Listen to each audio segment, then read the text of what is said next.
Guys, magpiprito tayo ng chicken wings na binabad sa patis at kalamansi at magic sarap.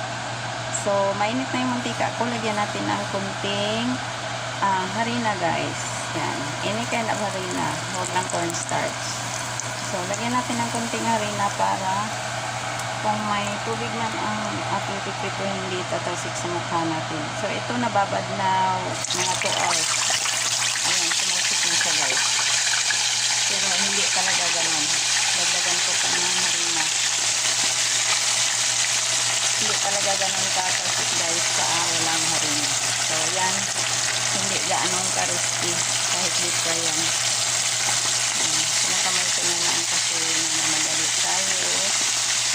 Nalulutuin sa aking iba at pinutuyo ng aking tinola.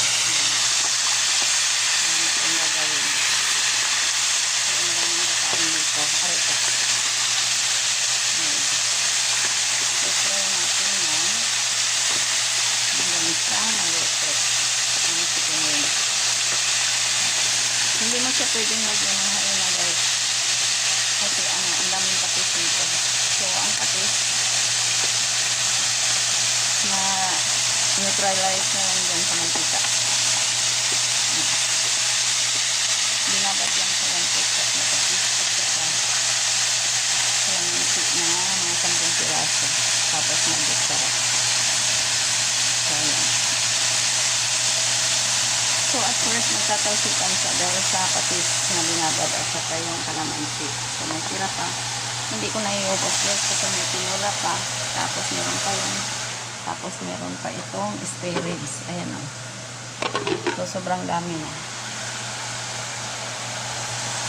So, high-heat yan siya, guys. Pero, i-lower natin.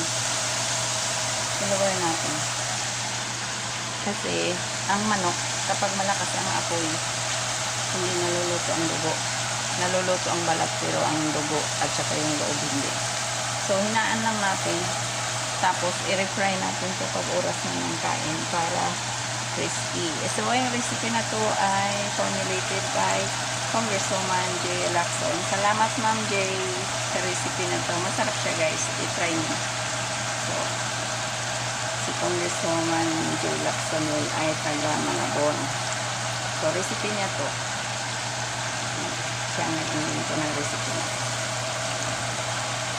Tapos, may paminta to, guys. Hindi ko nang dinamihan kasi ang mga tao dito sa bahay ay ayaw ng maraming paminta. So, yun. Kunti lang.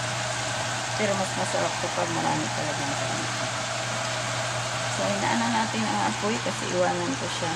Tapos, pag malapit lang maluto, tanggalin natin. Tapos, i-refry na lang pag oras na mag-serve. So, pagka i-serve na, guys, saka mo siya i-prito ulit. Serve agad kasi titigas siya dahil walang harina. So, ganun lang ang technique. Thank you so much, guys, for watching and hope you will subscribe.